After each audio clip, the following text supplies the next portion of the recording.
Salut à tous et bienvenue dans un nouvel épisode du Front Office. On se retrouve aujourd'hui pour le troisième bilan de l'intersaison des différentes équipes NFL.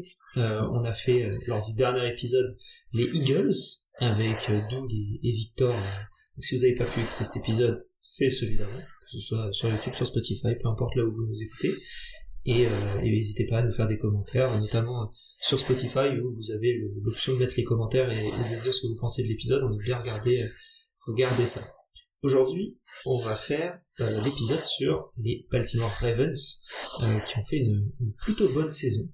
Et pour ça, aujourd'hui, on va accueillir un nouveau membre du Front Office en la personne de PA. Salut PA. Salut Alex, je vais laisser ensuite notre hôte se présenter. Très ravi effectivement d'intégrer l'équipe du Front Office et de faire du coup ma première en podcast, d'autant plus pour parler des Baltimore Ravens, parce qu'il y a beaucoup de choses à en dire sur l'année passée et puis la free agency. On fera un live, je pense, un peu plus pour te présenter un peu plus dans les détails. Donc voilà, PA nous a rejoint. Il avait envoyé en gros un message en même temps que tous les autres, et sauf qu'il était resté coincé dans les DM du Front Office, dans les abîmes des DM Twitter. Du coup, on l'avait laissé un peu de côté malheureusement, mais là on l'a retrouvé, donc on est assez content. Ouais, je suis le spam du Front Office. C'est parfait. Et voilà, fan des Patriots, et c'est pour ça qu'il était resté dans les spams. Merci. On sait accueillir les nouveaux, et c'est ça qui fait le Front Office de la France. Ça fait plaisir. En tout cas, ça fait très plaisir de t'avoir. Et aujourd'hui, on est aussi on est rejoint aujourd'hui par Benjamin, aka sur Twitter B_Keradino, et ancien participant un peu une bonne figure, on va dire, de la communauté Ravens en France. Salut Benjamin. Salut à vous, merci de m'accueillir ce soir pour ce podcast. Défunt propriétaire de la chaîne des Raven Nation France et admin sur le groupe Facebook, groupe de la Raven Nation France aussi, et membre bien actif sur Twitter dans la discussion, même si je ne suis pas le propriétaire officiel du compte des Ravens sur Twitter. Mais en tout cas, très content d'être avec vous pour parler de cette fabuleuse équipe qui est les Ravens. Ça nous fait très plaisir de part. Enfin, moi en tout cas j'aime bien les Ravens. C'est une franchise étonnante. Enfin voilà, moi c'est un peu tu les regardes, tu sais à peu près ce que t'attendais et t'as du mal à être déçu, t'as du mal à être surpris. C'est toujours ils sont là où, enfin moi en tout cas c'est mon ressenti. J'ai l'impression qu'ils sont tout le temps là où tu les attends. Et c'est assez fort comme équipe, je trouve. C'est une équipe qui est plutôt constante, mais je peux dire qu'on a eu notre quota de déception cette année. J'en ai aucun doute, on va avoir le temps d'en parler. Du coup, pour aujourd'hui, comme pour les deux épisodes précédents et comme pour les 29 qui arriveront après, on fait un retour sur la saison 2023. Qu'est-ce qu'on veut pour l'intersaison? Qu'est-ce qui s'est passé en free agency et à la draft? Ensuite, on voit si les besoins ont été comblés avec ce moment-là et un peu des petites projections pour l'année suivante. Du coup, en 2023, les Ravens ont fait une plutôt très bonne saison régulière, qui ont fait premier d'AFC avec un bilan de 13-4 et qui ont été jusqu'en conférence d'AFC et qui ont perdu contre les Chiefs après un beau parcours, notamment avec une victoire contre les Texans qui avait fait beaucoup une forte impression. Donc ça, c'est un peu moins bon face aux Chiefs. Toi, de ton côté, Benjamin, comment t'as vécu cette saison en tant que fan des Ravens? Alors une saison, alors on va décomposer en deux. D'abord la saison régulière où franchement on s'est régalé. On a retrouvé Lamar Jackson en format MVP, donc avec des grosses performances sur toute la saison, de la régularité. L'arrivée du nouveau coordinateur offensif Todd Monken, on l'a ressenti très vite parce qu'on avait un jeu qui était très stéréotypé et là on a su ressentir très rapidement un jeu beaucoup plus ouvert avec des compos à 3 receveurs, enfin quelque chose de très intéressant, peu de blessures, donc on avait le meilleur bilan de la ligue et on s'est vu un chemin doré jusqu'au Super Bowl. Et malheureusement, alors moi ça fait plus de 15 ans que je suis les Ravens et cette défaite face à Kansas City, franchement j'ai mis un bon 2 mois à l'avaler avant qu'on puisse me reparler des Ravens. Franchement, celle-là, elle a piqué parce qu'autant quand on tombe contre quelqu'un de plus fort, bah on se dit bon bah cette année c'était pas pour nous. Là, c'est le choke originel quoi. On sait pas ce qui s'est passé dans le gameplay. Personne n'a compris. Pour le coup, on a fait un non-match et bah en finale de conférence, c'était pas la bonne date pour faire un non-match. Donc une des pires fins de saison que j'ai pu connaître depuis un petit moment. En tout cas depuis l'ère Lamar. Est-ce que tu veux rajouter quelque chose de ton côté? Non, complètement d'accord. C'était extrêmement étonnant. Ils ont fait, comme tu disais, Alex, une très très forte impression contre les Texans, qui eux-mêmes avaient fait une très forte impression sur le tour précédent contre les Browns. Et je crois qu'on est tous assez unanimes pour dire qu'on n'a absolument pas compris je dirais le non-match ou le non-coaching en fait de ce match-là. C'est assez impressionnant de quelle manière ils ont réussi à passer au travers. Alors il y a eu des actions qui ont fait aussi, on pourrait y revenir, mais le fumble de Zay Flowers, en tout cas le fumble provoqué de Zay Flowers, donc c'est vraiment pas assez moins pour eux, mais quand on regarde le game plan, quand on regarde le nombre de courses, le nombre de passes réalisées, on n'est pas obligé de penser que le coaching est vraiment passé au travers et que l'équipe qui était sur le terrain a fait le maximum avec les choix qui ont été faits sur les lignes de touche. Surtout quand on voit que la semaine précédente, Kansas se fait ouvrir par les Bills à la course tout le match et que on envoie, je crois, 5 courses au global sur la finale. Donc c'était incompréhensible et comme je disais, c'était difficilement acceptable par la suite et il y avait la place cette année, donc ce qui rend cette saison bien frustrante.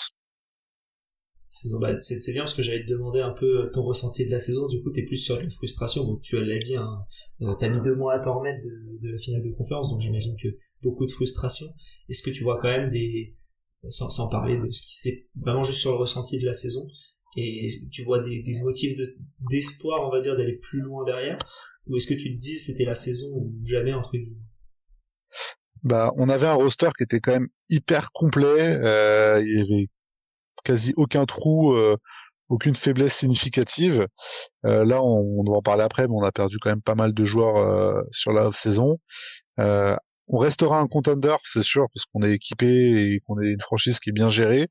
Après, est-ce qu'on a raté la fenêtre de tir? Je me dis que c'est pas impossible non plus que ce soit que c'était notre année et que si on passe là, après, moi, je suis un fan inconditionnel de Lamar Jackson et je sais que ce mec-là peut à lui tout seul tuer un match et ou faire gagner un match. Mais on va dans le bon sens. Après, on aura un roster qui sera moins complet dans les années à venir parce que c'est le dilemme des grosses équipes, c'est de jouer avec le salary cap et quand on drafte bien, quand on prolonge bien, bah forcément on a beaucoup de joueurs à payer. Et mais il va falloir qu'on soit très bon sur les prochaines drafts pour rester parmi les top contenders de l'AFC. Quelle année de bien drafté, hein. Tu te retrouves avec des joueurs que tu veux payer et tu peux pas payer nécessairement, donc c'est bon. Les problèmes de riches. Voilà, des problèmes de riches. T'as quand même 4 ans qui sont plutôt bien et ça fait une belle fenêtre de tir. Mais c'est vrai que là, quand tu regardes un peu la liste des départs, ça fait, ouais, t'es pas nécessairement à l'aise, hein. On va avoir le temps d'en parler. On va avoir le temps d'en parler puisque, au niveau de l'intersaison, vous aviez 12 millions 5 de dollars avant la free agency, du coup, qui était voilà, le chiffre date du 4 mars. Est-ce que avant de parler de ça et comment dire et des recrues, etc., quels sont les besoins, enfin quels sont, pardon, je vais parler français, quels sont les besoins que tu avais toi vu, si tu avais vu quelque chose de criant, on va dire? Bah, le premier pour moi groupe unité qu'il fallait retravailler, c'était la O-line. Lamar Jackson cache avec son jeu beaucoup de lacunes parce que par son côté insaisissable et coureur, il arrive à faire quelque chose de chaque ballon, mais il y a eu quand même des fois où il a couru pour sa vie très vite. Quand Kansas City justement en finale de conférence, ça s'est beaucoup vu.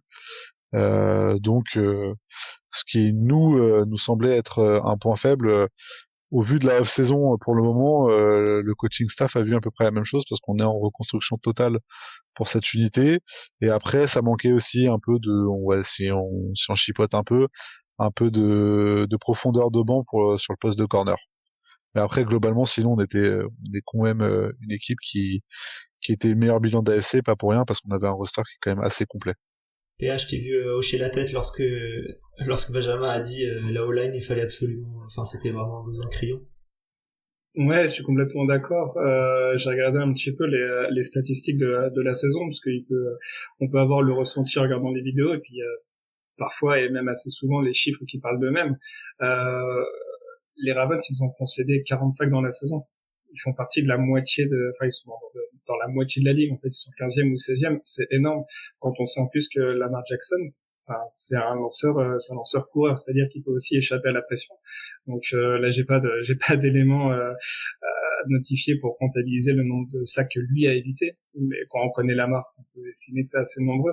Donc une vraie faiblesse de ce côté-là, et on y viendra, mais j'ai pas l'impression que la free agency a permis de reload cette partie-là, quoi, de recharger cette partie-là. Après, si je peux ajouter un petit élément technique sur la O-line, comme je disais à l'intro, on a changé de coordinateur offensif, et du coup, en termes de personnel de compo offensive, on était à l'époque de Greg Roman avec beaucoup de tight end blockers ou fullback qui apportaient de l'aide sur la O-line, et avec la transition avec Todd Monken qui a ouvert plus le jeu et qui du coup on était plus régulièrement sur des protections à 5 voire 6 grand maximum, on avait des gabarits de O-line, des types de O-line qui étaient plus forcément hyper adaptés à ce style de jeu. Et du coup, on avait, je vais prendre deux cas qui sont partis, mais Kevin Zeitler, et Morgan Moses, qui était plus dans la force de l'âge, mais qui était la trentaine bien passée, qui forcément était peut-être moins adapté à ce système offensif. Donc, ce qui a joué aussi au nombre de sacs et notamment sur ce profil-là. Voilà. C'est pour ça aussi que je pense que les Ravens ont fait le choix de renouveler beaucoup et de pas re-signer forcément ces joueurs-là, et repartir sur un cycle nouveau avec des joueurs plus jeunes, plus dynamiques et plus mobiles. On va pouvoir commencer par ça, parce que je sais que PA, toi, c'était un de tes sujets. On va parler un peu peut-être plus des déceptions de cette free agency, parce que toi, c'était un peu les gardes, la perte des deux gardes que tu avais mis en avant. Ouais, exactement. Parce qu'en fait, c'est les deux gardes titulaires qui partent, Zeitler et Simpson. Quand on voit que finalement, après, tu l'as très bien expliqué, Benjamin, mais quand on voit que la ligne a été beaucoup en difficulté cette année, tu perds en plus tes deux gardes titulaires. J'ai regardé un petit peu le roster. J'ai pas l'impression qu'il y a un joueur qui peut arriver et mettre tout le monde d'accord, quoi. Donc c'est vrai que j'ai le sentiment que c'est un petit peu inquiétant pour les Ravens, en tout cas sur cette partie-là du terrain, ouais, effectivement. C'est ça, hein, parce que comment il s'appelle, Zeitler, c'est des chiffres que je vois en tout cas et que j'ai vu, c'était 87% des snaps, et Simpson c'était quand même 99,4. Alors je sais pas quand est-ce qu'il a pas joué, mais en gros il a joué toute la saison. Donc c'est vrai que tu perds ces deux, c'est un... Après les Ravens pour trouver de la value plus tard en free agency, je suis pas trop inquiet. Simpson, pour rappel, c'était un joueur qui avait été cut par les Riders en fin de training camp l'année dernière, qu'on a récupéré au minimum vétéran et qui a fait la saison qu'il a fait. Bon, c'était pas non plus une force de la nature, hein, Simpson, mais il a fait le job. Donc ça, je suis pas trop inquiet pour pouvoir le remplacer. Après, je mets une petite pièce. Alors, moi, je suis un amoureux inconditionnel des rookies ou des jeunes joueurs, mais on a fait, je pense, un énorme coup, pas cette draft, mais la draft 2023, où au 7e tour, on a pris Andrew Voriz, le garde de USC qui s'est pété le tendon d'Achille, si je dis pas de bêtises, juste au moment des workouts du combine, qui était prévu bien plus haut à la draft, et qui a vu sa cote chuter. Et pour vous donner un ordre d'idée, hein, quand il a fait le combine, il a fait le développé couché, avec du coup le tendon d'Achille avec la botte et sans pouvoir prendre appui, et c'est lui qui a pété le record avec 40 répétitions à peu près. Donc je pense que les Ravens misent aussi beaucoup sur lui pour au moins occuper un des postes, et de voir ce que les autres peuvent donner pour le deuxième poste de garde, et si jamais ça le fait pas, prendre un free agent un peu plus tard dans la off-saison. C'est bien parce que ça répond du coup à la perte, donc c'est cool. Et est-ce qu'il y avait une autre perte, toi, de ton côté, Benjamin, que tu tu veux mettre en avant en quelque sorte, ou une recrue que t'as pas aimée, ou quelque chose comme ça? Alors, en perte, je pense que celle qui va être la plus préjudiciable, c'est Clooney. Javadoun Clooney qui a retrouvé une seconde jeunesse chez nous l'année dernière, qui a joué tous les matchs, qui s'est pas blessé, qui a fait quasiment son record de sacs sur une saison, je crois qu'il est quasi à 10 sacs si je dis pas de bêtises, sur l'année, et qui était un joueur hyper important dans notre système parce qu'il permettait de bien défendre aussi bien la course que la passe. Et ce qui risque de nous faire mal, alors là ça va être la surprise du chef, c'est aussi le départ de notre defensive coordinator, qui est devenu le coach principal à Seattle. McDonald, qui était un jeune, franchement, qui m'a impressionné par ses schémas de jeu hyper exotiques, hyper agressifs, enfin un super compromis qui, du coup, ça m'étonne pas qu'il est parti trouver un poste de head coach très rapidement. Voilà, j'espère que son remplaçant, qui est Zachary Orr, un ancien linebacker de chez nous, qui était le coach des linebackers au départ de McDonald's, va réussir à faire aussi bien, parce qu'il aura pas la même unité qui sera quantitativement moins forte et peut-être qualitativement, mais qui du coup va devoir on va devoir voir si ce que ça donne. Ça risque d'être la grosse perte, ça risque d'être le coaching en fait. Ouais, ça c'est quelque chose que les promotions internes de coach de linebacker à coach titulaire, c'est un truc que Jérôme adore. Je lui fais la bise, qui nous écoutera probablement un peu plus tard. Mais c'est vrai que en général, on aime bien quand il y a une petite continuité, même quand le offensive coordinator part, parce qu'au moins tu repars pas de zéro. Alors tu vas amener des choses différentes, mais c'est vrai que c'est bien au moins parce que tu casses pas tout. Donc moi c'est mon petit côté perso que j'aime bien. Ah bah ça avec Arbos, tu dois te régaler parce que Arbos c'est vraiment le côté coach à l'ancienne, promotion interne.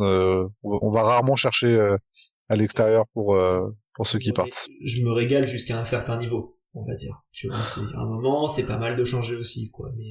Mais je suis d'accord. Mais voilà, c'est de temps en temps, j'aime bien quand même quand ça continue, en tout cas quand ça fonctionne. Donc voilà. Moi de mon côté, je vais prendre un joueur. J'avais deux joueurs que j'aimais bien la saison dernière et que j'étais un peu déçu qu'ils soient partis. Le premier, c'est très rapidement, c'est plus d'un niveau stat et puis aussi parce que je le trouve bon et qu'il part dans une équipe de la même division. C'est Gino Stone alors il part pour 7 millions. Je vois apparemment par an. Je sais pas sur combien de temps il est parti. Je crois qu'il est parti 3 ans, je crois, si je dis pas de bêtises. Donc voilà, donc il est parti au Bengals. Je pense qu'il va faire du bien aux Bengals. En tout cas, il pourra pas leur faire de mal. Et voilà, c'est dommage, mais en même temps, ça permet de voir aussi ce qu'il vaut ailleurs, ce qui est peut-être pas si mal aussi. Mais voilà, à 25 ans, un safety que je trouve plutôt bon. Je sais pas à quel point 21 millions c'est énorme. Je pense que c'était non. Sur 3 ans, c'est pas énorme, mais je pense que c'est le deal que t'hésites à faire et qu'au final tu te dis, bah attends, je peux récupérer 3 mecs à 2,5 millions à la place et peut-être qu'ils feront plus le taf. Bah pour le coup, Geno Stone, c'était un des leaders de l'interception cette saison. Je suis un peu tiraillé sur le cas de Geno Stone parce que j'adorais le joueur. On avait l'habitude de l'appeler dans le groupe le tueur d'enfants parce que lui il est là pour dézinguer. C'est le vrai safety méchant à l'ancienne. Mais je sais pas si cette année c'était l'année où tout lui tombait dans les mains ou si c'était vraiment ou si vraiment c'est un gars qui est capable de faire 4, 5 voire 7 interceptions comme cette saison assez régulièrement. Parce que franchement il était bien placé hein, mais parfois il y a des moments où on se dit c'était une année où c'était un aimant à ballon. Les ballons, ils arrivaient dans ses mains. Après, chez nous, il était barré par le duo Marcus Williams, Kyle Hamilton. Donc, ça voulait dire qu'il serait forcé d'être troisième safety. Et de ce que j'ai compris, c'est que lui, il voulait être titulaire. Donc, alors ça fait quand même chier qu'il aille aux Bengals. C'est surtout la destination qui pique. Ça se comprend qu'il a envie d'être titulaire, mais c'est vrai que les Bengals, voilà, c'est autant le départ que la destination qui me fait mal. Et ensuite, le deuxième joueur que je voulais mettre en avant, moi, c'est Devin Duvernay. Alors, c'est pas pour ses qualités de receveur, mais plus pour ses qualités de retourneur, avec les nouvelles règles de retour de kick et comment dire, de kick-off, de punt, etc., qui laissent un peu plus le temps au retourneur de partir, vu comme il est bon. Je trouve que c'est une perte pas majeure, mais c'est dommage parce que j'aurais bien aimé le voir dans cette équipe faire ces retours-là. il a signé du coup aux Jaguars. Je crois que par contre, lui, je l'ai trouvé un peu cher payé pour la value du joueur. Ouais, C'est pareil, c'est un jeu. parce que c'est un peu beaucoup pour juste un retourneur de kick, hein, je suis d'accord avec. Quand il est sorti de Texas, c'était un prospect que j'adorais. Je trouve qu'on l'a peut-être un peu mal utilisé, surtout sur les années Greg Roman. Mais derrière, il a jamais vraiment confirmé. On a vu que Tylan Wallace c'était un très bon retourneur qu'on avait déjà, et on a été chercher le retourneur, c'est Artie, le retourneur des Bills, anciennement des Saints, qui est aussi une petite bombe sur les retours de punt et de kick, qu'on a pris pour bien moins cher. Donc pour le coup, Duvernay, sans regret, merci pour tout, merci pour les frissons, et bonne chance dans ce cimetière qu'est Jacksonville. C'est vrai que c'est pas fabuleux, c'est pas fabuleux à Jacksonville. Je vous propose maintenant de passer sur les comment dire les recrues que vous avez aimées. Et PH, je te laisse commencer si tu as envie avec la recrue majeure, on va dire des Ravens.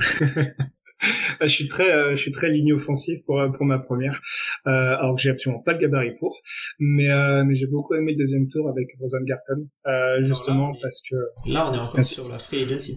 Mais là sinon on fait n'importe quoi, hein. On peut partir dans tous les sens, c'est pas très grave. On est toujours sur la free agency. Je crois que t'es plus sur des. Pardon, excuse-moi. Ah oui, pardon. Bon, du coup, je reste du côté offensif d'Eric Henry. Qui d'autre, j'ai envie de dire, parce que quand je regarde la liste des arrivées, finalement, il y a que lui qui se saute un peu aux yeux. Payé pas trop cher, 2 ans, 16 millions. Je pense que c'est un vrai pari. Un pari à bas risque, j'ai envie de dire, vu le montant, vu le tarif. On va pouvoir voir, avec Lamar Jackson et avec du coup ce coaching offensif s'il reste encore un petit peu descendant dans le moteur. Mais je suis très très hypé de voir ce que va donner Derrick Henry dans cette offense, vraiment. Ah ouais, non, le roi Henry, c'est franchement moi j'en ai rêvé, j'ai eu la chance d'aller à Londres pour aller voir les Ravens face aux Titans cette saison. Alors Benjamin, ça a dû se rappeler. Et il y avait un petit peu de monde. Du coup, j'ai pas pu voir j'ai pas réussi à voir tout le monde. Mais franchement, Derrick Henry, dès qu'il prenait le ballon, t'es en flip, hein.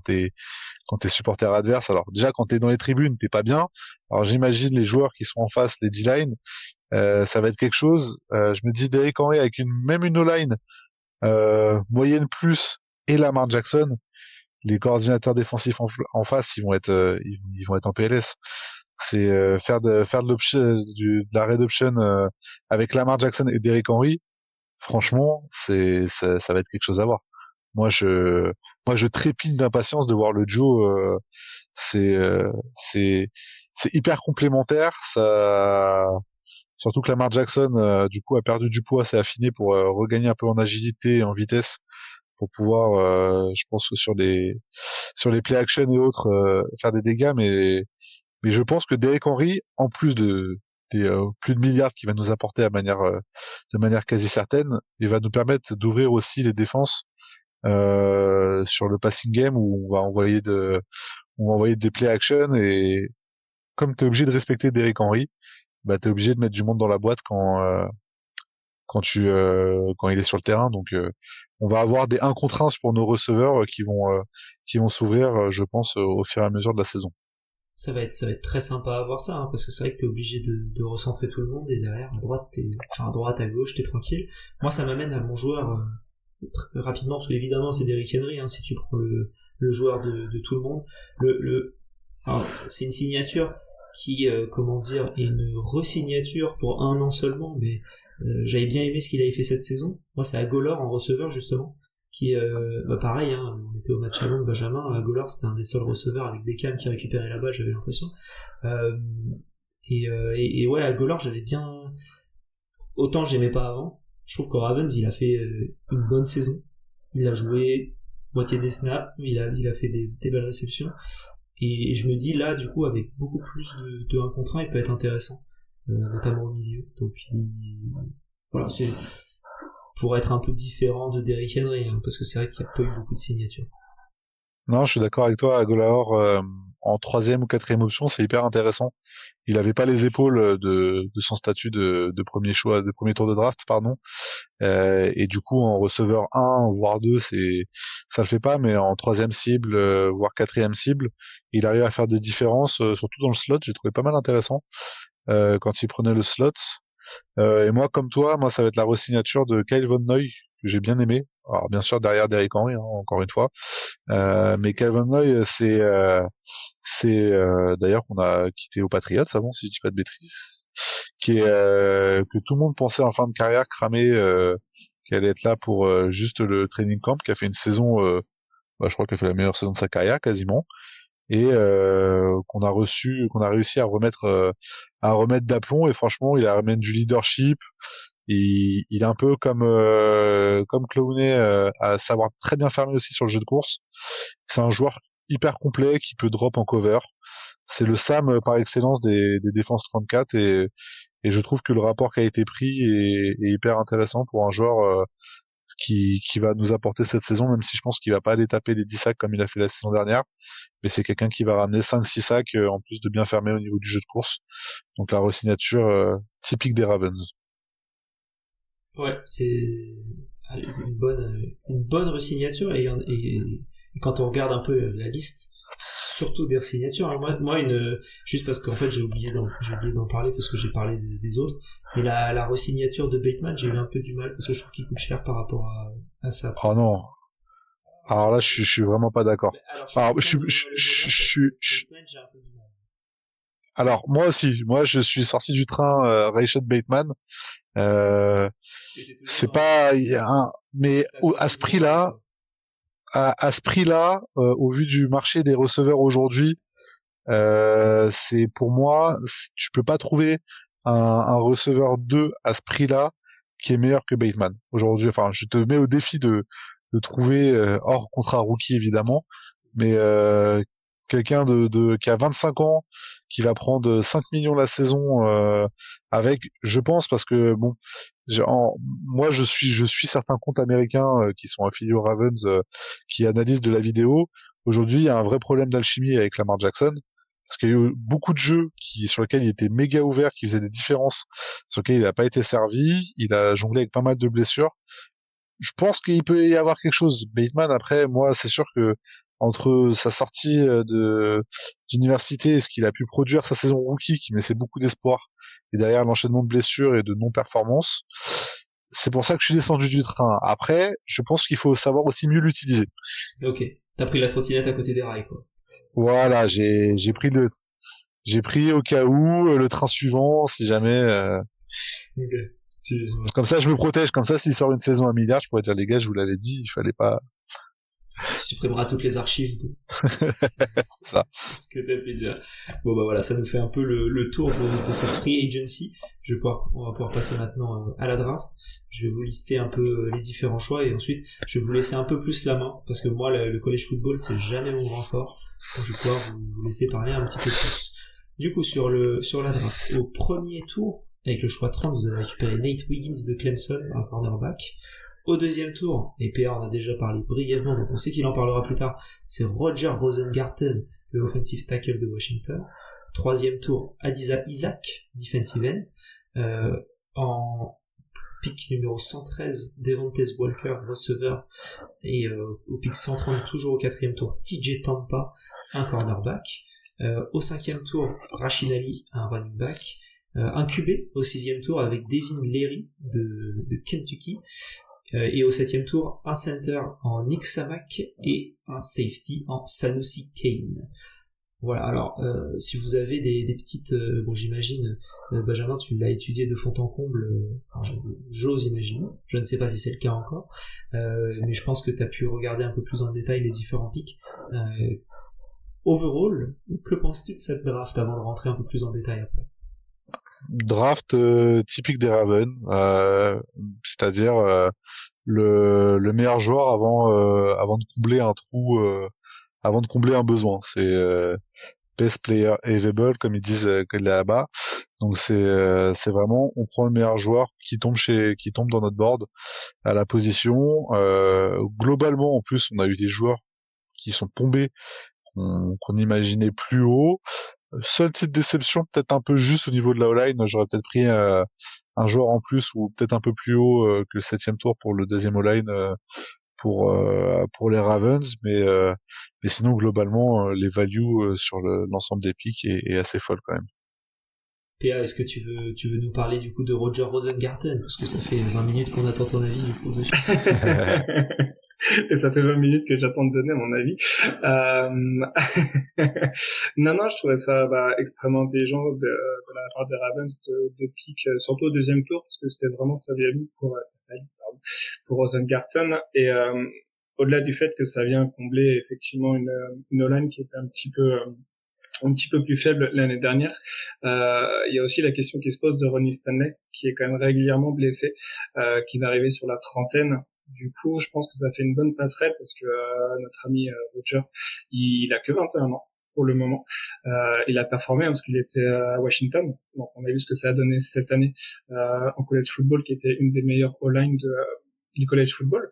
Donc, je trouve ça extrêmement intelligent, bien pensé et pertinent de leur part. Ça va sûrement laisser un petit peu de temps aux rookies pour s'habituer à la NFL, pour avoir quelques reps, potentiellement aussi quelques stars durant la saison, et puis pouvoir reposer parfois Ronnie Stanley durant la saison pour qu'ils soient en pleine forme durant le playoff ou pas. Ça, je tease un petit peu, mais on y reviendra.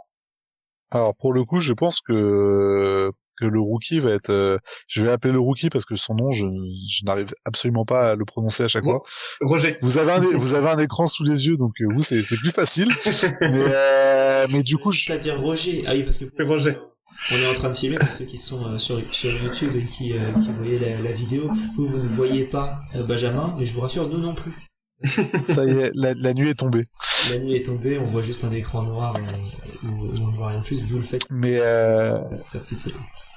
Pour revenir sur le rookie, je pense qu'il va être starter mais côté droit de la O-line. Il va être, je pense qu'il est favori pour être le tackle droit de notre O-line.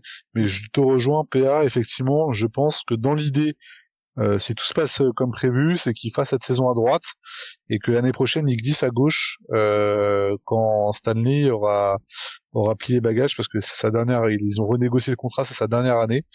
Donc du coup, je pense que c'est comme ça qu'ils voient les choses, sachant que à Washington, si je dis pas de bêtises, il protégeait le côté aveugle de Penix parce qu'il était gaucher, ouais. C'est un profil, comme je disais, qui est plus adapté à Munken parce que beaucoup plus mobile. Alors moins puissant que Moses du coup, mais avec une mobilité qui est beaucoup plus intéressante et face de plus en plus de pass rushers ultra explosifs, ultra mobiles. Je pense que dans l'ère moderne, c'est ce genre de tackle qui vont réussir à performer. Et vaut mieux parce que derrière lui, après on n'a pas grand monde, donc vaut mieux qu'il fasse son trou rapidement. Est-ce que c'était le joueur que t'as aimé, Benjamin, aussi, toi, dans cette draft, c'est Roger, ou est-ce qu'il y a quelqu'un d'autre que t'as aimé également? Non, j'ai beaucoup aimé le choix du 4e tour, Walker, le receveur de North Carolina, qu'on n'attendait pas si bas. Alors moi, parfois, je suis un peu fleur bleue, mais j'aime beaucoup l'histoire humaine du garçon qui est assez top. Il y a des vidéos pour ceux qui s'intéressent sur l'histoire qui est un peu atypique du joueur sur le plan perso et qui a été validé par tonton Steve Smith, qui pour moi est un gourou et qui a des avis assez techniques et fins sur les receveurs et qui parle d'un potentiel très important parce qu'il a joué receveur que très peu au final et il a des mensurations et une qualité de vitesse qui est d'un premier tour. Mais après il a pas la production aujourd'hui au niveau universitaire et quelques défauts techniques qui font qu'il est tombé là où il était, mais globalement c'est un profil de receveur qu'on n'avait pas dans le roster et qui est très complémentaire de Bateman, Zay Flowers et Agholor. Donc lui, il va pouvoir justement, qu'on parlait de Derrick Henry, qui va permettre d'ouvrir les défenses et de provoquer des 1 contre 1. Lui, en 1 contre 1, il peut faire très mal si la chimie prend avec Lamar Jackson. Donc c'est un choix que je trouve hyper intéressant. Ouais, il a un profil très explosif. Après, effectivement, il est tombé un petit peu bas parce que il est assez fin finalement. il est assez fin, et face à des cornerbacks qui vont jouer en man, en presse, faudra voir là-dessus. Mais ouais, quand on regarde un peu le RAS, il est élite sur l'explosivité. Donc, s'il est bien utilisé, ça peut être une vraie plus-value dès la première année, je suis d'accord. PA, est-ce que tu veux, pendant que tu parles là, est-ce que tu as envie de continuer sur un peu ta déception de la draft? Est-ce que c'est un joueur? Est-ce que c'est un manquement? Est-ce que c'est... Qu'est-ce qui t'a déçu, toi, lors de cette draft des Ravens? Moi, c'était le manque de linebacker, parce qu'ils ont quand même perdu Patrick Quinn l'année dernière, qui faisait un très bon duo avec Roquan Smith. Après, je mets linebacker / et comme l'a dit Benjamin, un changement aussi de coordinateur défensif. On ne sait pas ce que va donner Zachary Orr, et c'est vrai que l'année dernière, les Ravens, ils jouaient énormément avec des linebackers qui bougeaient en fait au moment du snap, qui perturbaient en fait la lecture du quarterback. Voilà, la perte de ce duo-là, en tout cas de l'un des deux duos, donc Patrick Quinn, m'embête beaucoup, et je trouve ça dommage finalement qu'il n'y ait pas eu de draft de linebacker, même si je sais qu'il y avait eu il y a 2 ou 3 ans, je crois, le linebacker de Clemson, c'était l'année dernière, c'était Trenton Simpson. Trenton Simpson.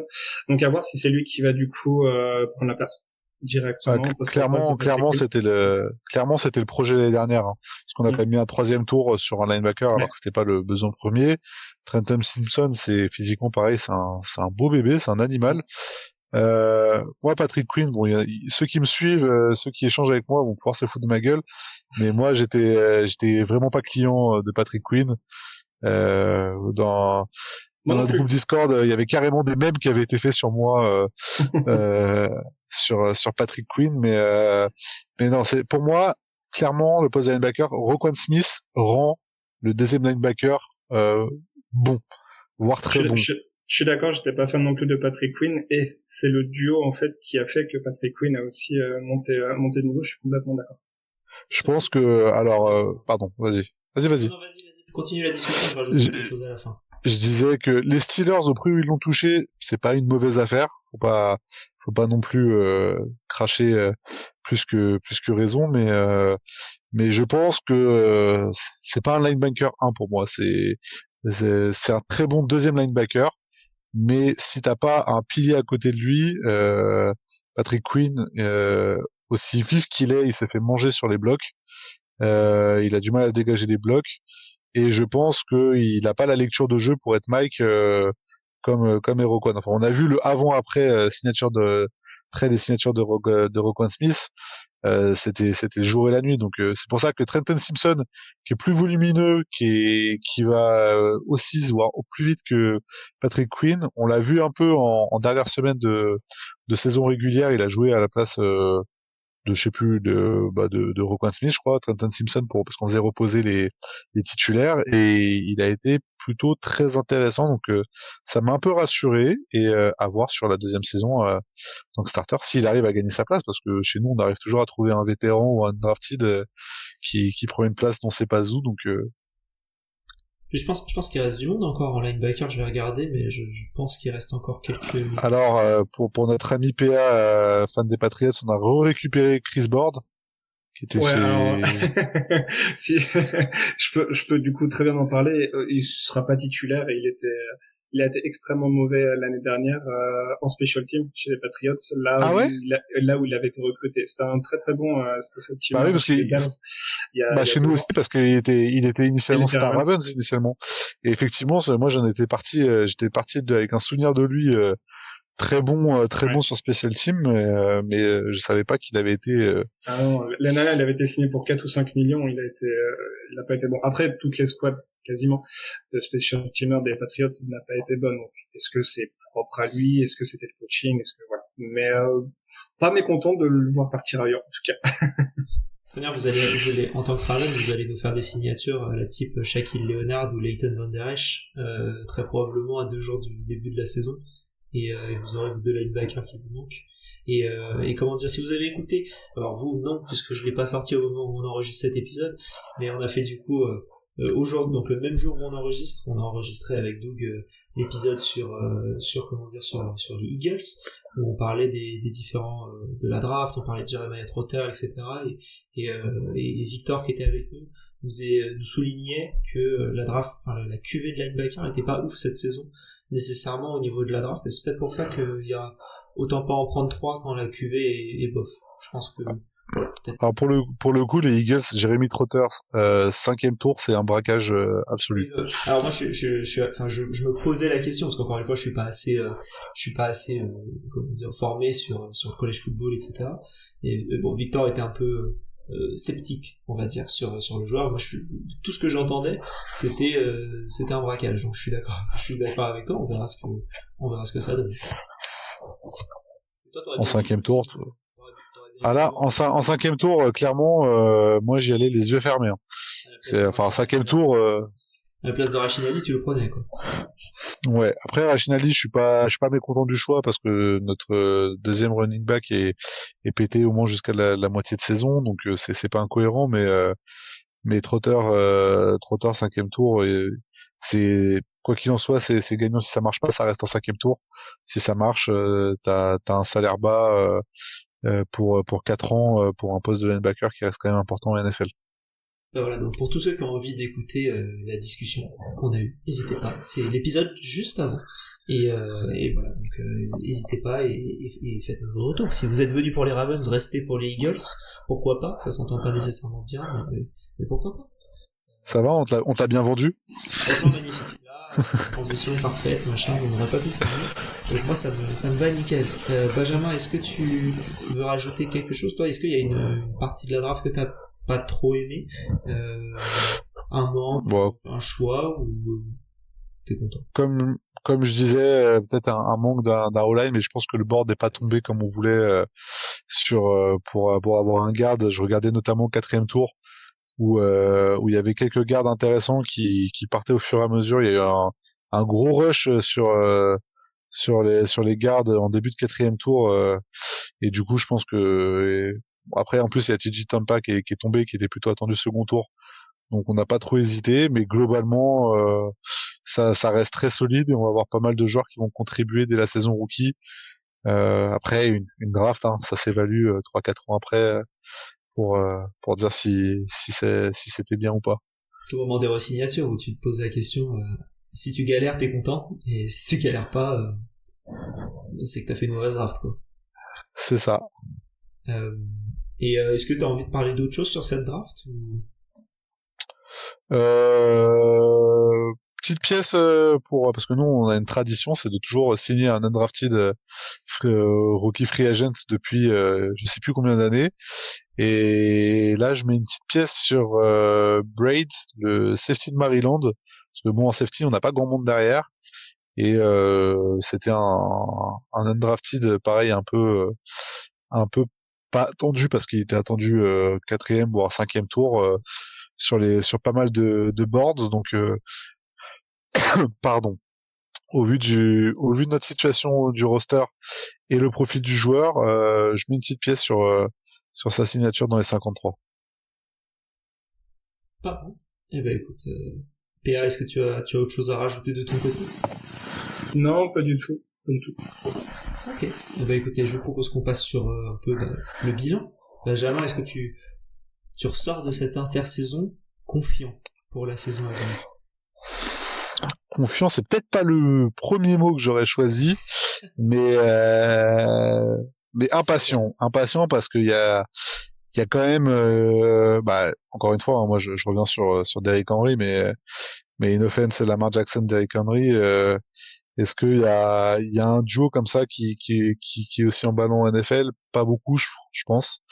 Le quatuor avec aussi Zay Flowers et Mark Andrews, moi Ah oui, Mark Andrews, ça m'a jamais c'est emballé comme pas possible les Ravens, mais alors là, avec ça, je trouve que t'as deux armes qui sont ultra intéressantes. Et la passe, c'est une arme, les deux à la course et plus. Hein. bah, tu sais que Mark Andrews c'est létal, t'as pris l'habitude depuis 4 ans, mais là c'est la première fois depuis que Lamar Jackson est drafté qu'on a un running back numéro 1 identifié, qui va pas jouer avec un comité et qui est un top player à sa position. Donc on faisait peur à la course. Là, avec le monstre Henry dans le backfield, je pense que y a pas beaucoup d'équipes qui vont être contentes d'affronter les Ravens et pas beaucoup de coordinateurs défensifs qui vont être contents de préparer le plan de jeu qu'on va jouer. Après, comme je le disais, là où je suis moins rassuré, c'est les trous qu'on a dans le roster qu'on n'avait pas l'année dernière. Donc, il va falloir qu'il y ait des jeunes qui émergent, qu'on ait des bonnes surprises et qu'on limite les blessures. Et là, je crois savoir que tu es assez d'accord avec cet assessment. Oui, bah c'est pareil. Hein. Je pense qu'on a un petit peu parlé. C'est vrai que le côté perte du côté défensif, moi, me gêne beaucoup. On en a parlé, mais le coordinateur défensif, on sait jamais finalement, on sait ce qu'on perd, on sait pas ce qu'on va avoir. Peut-être que ça peut être mieux ou équivalent.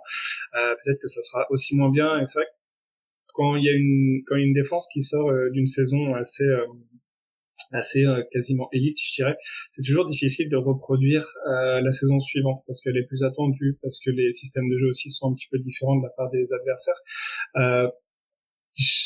J'avoue que j'ai un vrai doute cette année pour les Ravens. On y viendra sur l'année prochaine, mais j'ai un vrai doute. Il y a eu beaucoup de pertes, je trouve pas forcément comblées. Beckham était plus dans ses meilleures années, mais est-ce qu'il a vraiment été remplacé? Est-ce que finalement c'est le rookie 4e tour, c'est Devontae Walker qui va le remplacer? On verra. Mais je trouve que le corps de receveur est un peu faible. Je suis pas fan de Rashad Bateman comme toi, Alex. Je reste vraiment dubitatif pour l'équipe, mais je le redis, c'est vrai que le duo Lamar Jackson, Derrick Henry, Et en plus, pour le coup, Henry, c'est un vrai choix de sa part parce que il était free agent, donc c'est lui qui a choisi d'aller dans cette équipe-là. C'est pas un trade, c'est pas quelque chose comme ça. Et un Derrick Henry motivé avec un Lamar Jackson affûté. J'ai hâte de voir ça. J'ai très hâte de voir ça. Ouais. Ça peut faire peur. Vas-y, pardon, Benjamin, si tu... Ouais, je rebondis sur ce que disait PA sur les cibles pour Lamar Jackson. Il y a un joueur qui a vraiment émergé l'année dernière, en l'absence de Mark Andrews notamment, c'est Isaiah Likely, le tight end, qui va être à mon avis beaucoup plus utilisé cette saison.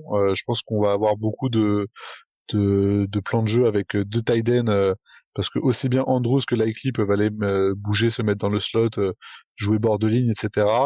Et encore une fois, avec des compos avec Derrick Henry, deux tight ends, du play action, ça peut être vraiment très solide et très fort sur les plans de jeu. Moi, là, c'est vraiment plus la O-line qui va m'inquiéter plutôt que les targets ou le jeu de course. Mais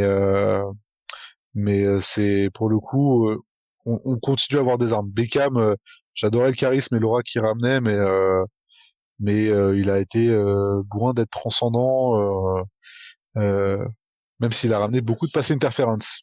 Un de ses seuls bons matchs, c'est quand on était tous les deux au stade, Benjamin. Je trouve qu'il a fait un bon match contre les Titans.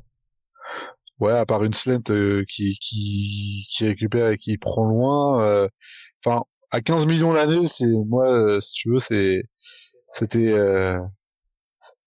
on a payé les tatouages et la teinture, quoi. Je t'avoue que je n'ai pas revu le match, je me rappelle juste de quelques actions, et ça c'est une des actions dont je me souviens. Peut-être que j'ai un regard qui n'est pas ultra objectif sur la question, mais c'est vrai qu'il était assez décevant. Après il revenait des ligaments, si mes souvenirs sont ou tendons.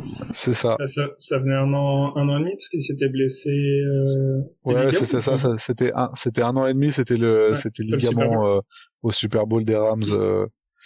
Mais après, faut dire la vérité, hein, même quand t'es dans le stade, il t'attire le regard. Le mec, il dégage quelque chose qui est assez monstrueux, mais pour le coup, à Golahor, on discutait tout à l'heure, je trouve que le rapport qualité-prix pour un vétéran et ce qu'il apporte était beaucoup plus intéressant que Odell Beckham. Odell Beckham qui va se retrouver chez mes dauphins. Donc, on va avoir du flash un peu, on va avoir du flash à Miami, vu c'est sa ville, je pense que c'est parfait pour lui, je pense. Ça va lui rappeler New York. Si on se dit une petite prévision pour la saison prochaine, moi je les vois au moins au Divisional Round, j'arrive pas à les voir en Conference Round tout de suite, mais je les vois au Divisional. PA, toi tu les verrais plutôt moi plutôt wildcard. Je les vois pas gagner la division. Pour moi, les adversaires de division se sont vraiment renforcés. Les Bengals pas végéter comme ils ont végété cette année. En tout cas, je ne pense pas. Les Browns, c'est encore solide. Et quand je regardais un petit peu comment dire, les scores des Ravens l'année dernière, ils finissent avec 4 défaites en totalité, mais 3 en intra-division. Alors, il y a la dernière qui est peut-être un petit peu biaisée, parce que c'est contre les Steelers et l'équipe avait tourné. Mais quand même, quand dans ta division, t'es à 3-3 et tu prétends la gagner, faut faire un petit peu mieux. Après, c'est vrai que si t'écrases tout le reste de la NFL, bon, bah, voilà, tant mieux, c'est ce qu'ils ont fait l'année dernière. Mais ouais, je sais pas, je suis pas très optimiste pour eux et voilà, je vois plus wildcard cette année. Alors moi, je les vois en play-off. Après, ou en play-off, je saurais pas là à l'instant T situer le curseur. Il y a tellement de temps avant la week 1, et il peut se passer tellement de choses que c'est compliqué. Moi, je les vois en play-off. Hein. Sur la division, vu qu'on en parle un petit peu sur la FC North, c'est vraiment une division. Je pense que c'est la plus grosse division aujourd'hui en NFL, parce que toutes les équipes sont contenders pour des playoffs. Après, à titre personnel, les Browns, j'y crois toujours pas parce que Deshaun Watson, enfin, je le souhaite pas parce que c'est humainement c'est compliqué et les Browns resteront les Browns. Les Bengals, je pense que pour le coup, eux, quand on parlait de fenêtre de tir, ils ont raté leur fenêtre de tir. Tu sens que il y a beaucoup de sujets de contrats, de re-signature, ils ont d'énormes trous en défense. Je trouve que je spoil un peu aussi les futurs trucs, mais je trouve que défensivement ils vont se faire ouvrir sur beaucoup de matchs. Et après les Steelers, j'ai du mal à juger parce que ils ont fait un pari au poste de quarterback.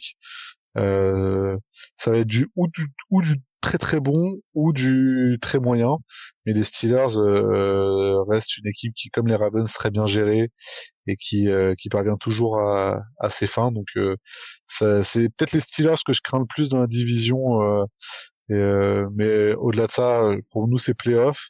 Après, ça dépendra de beaucoup de facteurs pour savoir jusqu'où en playoff, mais il va falloir qu'on arrive à battre la bête noire qui est Kansas City et on aura un aperçu dès la première semaine de toute manière.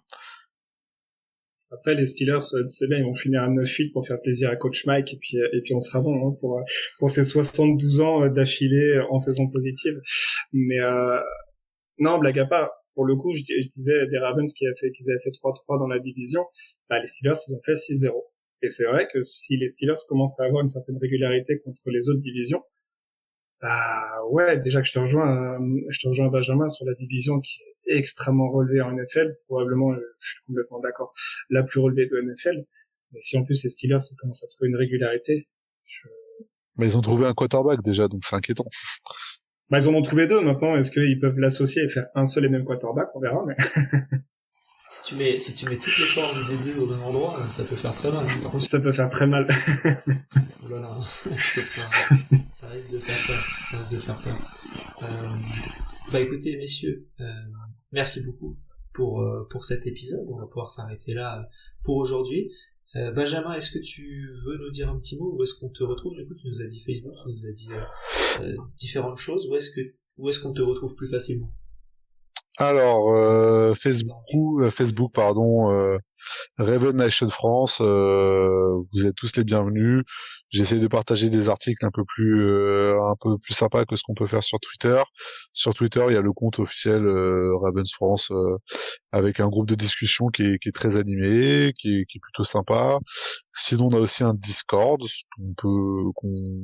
sur lequel on regarde les matchs généralement tous ensemble et qu'on commente ensemble donc pour ceux qui n'ont pas accès à. Alors c'est pas très légal ce que je veux dire, mais ceux qui n'ont pas accès aux chaînes payantes, du coup, ça permet de pouvoir regarder les matchs des Ravens. Et voilà, en tout cas, vous êtes bienvenus chez nous. Généralement c'est bon enfant. Il y a un bon mood et les choses se passent bien. Et c'est une équipe qui est plutôt plaisante à suivre dans ses bons comme dans ses mauvais moments. Vous faites des petites watch parties, c'est tranquille. Voilà, on peut dire ça comme ça. C'est ça. C'est très bien, c'est mignon. C'est mignon des petites watch parties. C'est cool.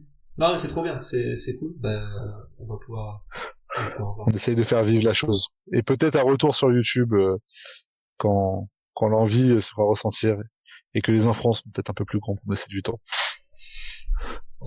et que tu ne seras pas obligé d'être dans la voiture, tu pourras être à ton... Exactement. Et en tout cas, voilà. Donc en tout cas, merci beaucoup Benjamin d'être avec nous. Merci PA pour ce premier épisode avec nous. C'était un plaisir de t'avoir et on a hâte de t'avoir sur plein d'autres épisodes. Merci beaucoup à vous deux. Effectivement, c'était top. Toujours un plaisir d'échanger sur la NFL et sur les 32 équipes qui composent cette merveilleuse ligue. Et du coup, pour le prochain épisode, on se retrouvera dans quelques jours et on parlera des Seahawks, donc en NFC West, une franchise qui ressemble aux Ravens. Je trouve que c'est le Ravens de NFC. Voilà, c'est mon petit avis perso. Personne ne me l'a demandé, mais je le rajoute quand même. Donc voilà, c'est la suite, on va dire, presque logique. Prenez soin de notre petit Mike. Voilà, c'est ça. On pourra en parler. C'est bien parce que ça me fait une raison de plugger l'ancien épisode. Donc cet épisode-là, je pourrai en parler dans le prochain. Donc c'est parfait. Ça me fait plaisir. Merci Benjamin. Je penserai à toi quand on le fera. Et voilà, écoutez, merci à tous. Je vous souhaite une bonne fin de journée. Et vive le football.